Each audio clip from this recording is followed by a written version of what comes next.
ಪುಟ್ಟ ಮಗು ಅಟ್ಟದ ಮೇಲಿರುವ ಅಮ್ಮನನ್ನು ನೋಡಿ ತಾನೂ ಅಮ್ಮನ ಬಳಿ ಹೋಗಬೇಕು ಅಂತ ಹೇಳಿ ಒಂದು ಮೆಟ್ಟಿಲು ಹತ್ತಿದರೆ ಸಾಕು, ಅಮ್ಮ ಸ್ಟಪ್ಪು ಸ್ಲಿಪ್ಪಾಗಿ ಕೈಕಾಲು ಮುರ್ಕೊಳ್ಳುತ್ತೆ ಅಂಥೇಳಿ ಮೇಲಿರುವ ಅಮ್ಮ ಕೆಳಗಿಳಿದು ಬಂತು, ಮಗುವನ್ನು ಕೈ ಹಿಡಿದು ಮೇಲೆತ್ತಿ ಒಯ್ಯುವಂತೆ ಮೇಲಿರುವ ಅಮ್ಮ ನರಸಿಂಹ ಮಧ್ಯಕ್ಕೆ ಇಳಿದು ಬರ್ತಾನೆಯೇ ವಿನಃ ಅವನ ಎತ್ತರಕ್ಕೆ ಹೋಗುವ ಯೋಗ್ಯತೆ ನಮ್ದಲ್ಲ.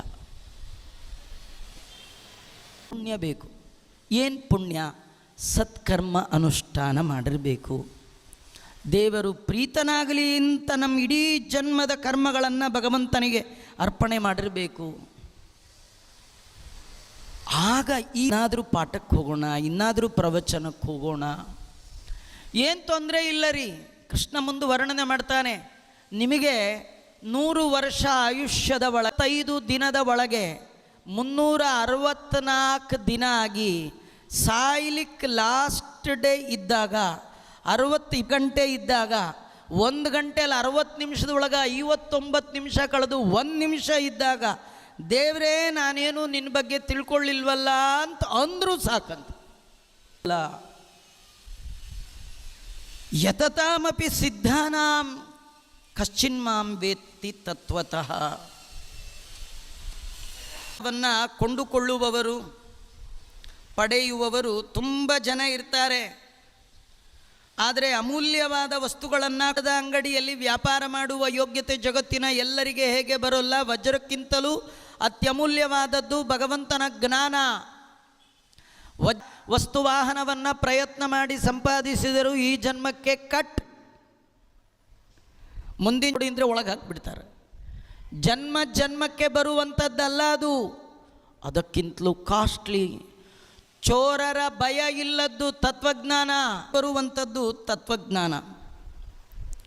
ಹೇಗೆ ವಜ್ರದ ವ್ಯಾಪಾರಕ್ಕೆ ಶ್ರೀಮಂತಿಕೆಯ ಅರ್ಹತೆ ಬೇಕೋ ಹಾಗೆ ವ್ರತ ನೇಮದ ಆಚರಣೆ ಮಾಡಿಸ್ತಾ ಇದ್ದಾನೆ ಎನ್ನುವ ಭಾವನೆ ಇಲ್ಲದೆ ಕರ್ಮ ಮಾಡಿದವ ಈ ತತ್ವಜ್ಞಾನ ಪಡೆಯುವಾಗ ಎತ್ತರಕ್ಕೆ ಹೋದಂತೆಲ್ಲ ಆಸಕ್ತಿ ಕಡಿಮೆ ಆಗುವ ಚಾನ್ಸ್ ಜಾಸ್ತಿ. ಮೊದಲನೇ ದಿನ ಯಾರಿಲ್ಲೇ ಇಲ್ಲ, ಹಿಂಗಾಗಬಾರ್ದು. ಮತ್ತು ಕೇಳುವ ಆಸಕ್ತಿ ಹೆಚ್ಚಾಗಬೇಕು. ಹೀಗಾಗಿ ಜೀವನದಲ್ಲಿ ಬಹಳ ಅತ್ಯಮೂಲ್ಯವಾದದ್ದು ತತ್ವಜ್ಞಾನ. ಅದನ್ನು ಪಡೆಯುವ ಪ್ರಯತ್ನವನ್ನು ನಾವು ಜೀವನದಲ್ಲಿ ಮಾಡಬೇಕು ಅಂತ ಇಷ್ಟು ಹೇಳ ಅವಶ್ಯಕತೆಯನ್ನು ಮೊದಲು ಹೇಳಿದ. ಜ್ಞಾನ ಎಷ್ಟು ಅಮೂಲ್ಯವಾದದ್ದು ಭಗವಂತ ಅದನ್ನು ತಿಳಿಸಿಕೊಟ್ಟ. ತುಂಬ ಜನ್ಮದ ಪ್ರಯತ್ನ ಇಲ್ಲದೆ ಈ ಜ್ಞಾನವನ್ನು ಪರಿಚಯ ಮಾಡಿಕೊಡ್ತಾನೆ. ಭೂಮಿ ಆಪೋ ಅನಲೋ ವಾಯು ಕಮ್ಮನೋ ಬುದ್ಧಿರೇವಚ ಅಹಂಕಾರ ಇತಿ ಎಮ್ಮೆ ಭಿನ್ನ ಪ್ರಕೃತಿರಷ್ಟದ ಅಪರೇಯಮಿತಸ್ತ್ವಾನಾಂ ಪ್ರಕೃತಿಂ ವಿದ್ಯಮೇ ಸರ್ವಾಣ್ಯುಪದಾರಯಾಂ ಕೃಷ್ಣಸ್ಯ ಜಗತಃ ಪ್ರಭವ ಪ್ರಲಯಸ್ತತ. ಭೂಮಿ, ನೀರು, ಅಗ್ನಿ ಇದು 8 ಪ್ರಕೃತಿ ಅಂತ ಕರೀತಾರೆ. ಪ್ರಕೃತಿಯಲ್ಲಿ 2, ಇದು ಸಾಮಾನ್ಯ ಜ್ಞಾನ, ಇದನ್ನು ಮೊದಲು ತಿಳ್ಕೊಳ್ಬೇಕು. ಜಡ ಪ್ರಕೃತಿ 8 ಇರ್ತಕ್ಕಂಥದ್ದು.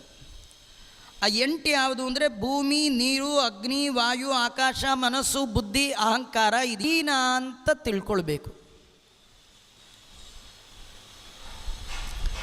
ಇದು ಅಧಮವಾದ ಜಡ ಪ್ರಕೃತಿ. ಅಪರೇಯಂ ಇದಕ್ಕಿಂತಲೂ ಪ್ರಕೃತಿ ಧಾರಣೆ ಮಾಡಿದ ಚಿತ್ ಪ್ರಕೃತಿ, ಇದರ ಅಭಿಮಾನಿ ಮಹಾಲಕ್ಷ್ಮಿ. ಪ್ರಕೃತಿಗಳಲ್ಲಿ 2, ಜಡ ಪ್ರಕೃತಿ, ಚೇತನ.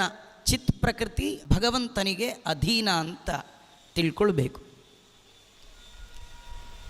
ಅಹಂ ಕೃಷ್ಣಸ್ಯ ಜಗತಃ ಪ್ರಭವಂ ಪ್ರಲಯಸ್ತತ. ನಾನು ಇವೆರಡಕ್ಕಿಂತಲೂ ಭಿನ್ನನಾದವ, ನಾನು ಪೂರ್ಣ.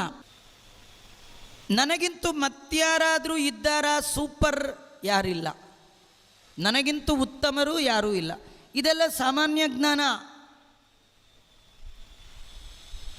ಕಣ್ಣಿಗೆ ಕಾಣೆ ಮಾಡಿದ ಒಂದು ಚಿತ್ ಪ್ರಕೃತಿ, ಇದೆರಡು ಭಗವಂತನ ಅಧೀನ. ಇದೆರಡಕ್ಕಿಂತಲೂ ಬೇರೆಯದಾದ ನಾನು ಇವರೆಲ್ಲರಿಗೂ ಅರ್ಜುನ ಹರಿಗಿಂತ ಬೇರೆಯಾದ ಪರತರವಾದ ಇನ್ನೊಂದು ವಸ್ತು ಇಲ್ಲ. ಜಡ ಇವರೆಲ್ಲ ಅವರರು ಅಂತ ಕರೆಸ್ಕೊಳ್ತಾರೆ. ಅವರರು ಅಂದರೆ ಕೆಳಗಿನವರು. ಅಸುರ ಜನ ಅಂತೇನಿದ್ದಾರಲ್ಲ, ಮೋಕ್ಷಕ್ಕೆ ಹೋಗಿದ್ದಾರೆ ಮುಕ್ತರು, ಅವರು ಪರಾಭಾಸರು, ದೇವರ ಪ್ರತಿಬಿಂಬರಂತೆ ದೇವರ ಥರ ಇರ್ತಾರೆ ಅವರೆಲ್ಲ. ಮಹಾಲಕ್ಷ್ಮಿ ಚಿತ್ ಆ ಪರಳಿಗಿಂತಲೂ ತರ ಎತ್ತರದವ, ನಾನು ಪರತರ, ಅದು ಭಗವಂತ. ನನಗಿಂತಲೂ ಮಯಿ ಸರ್ವಮಿದಂ ಪ್ರೋತಂ ಸೂತ್ರೇ ಮಣಿಗಣ ಇವ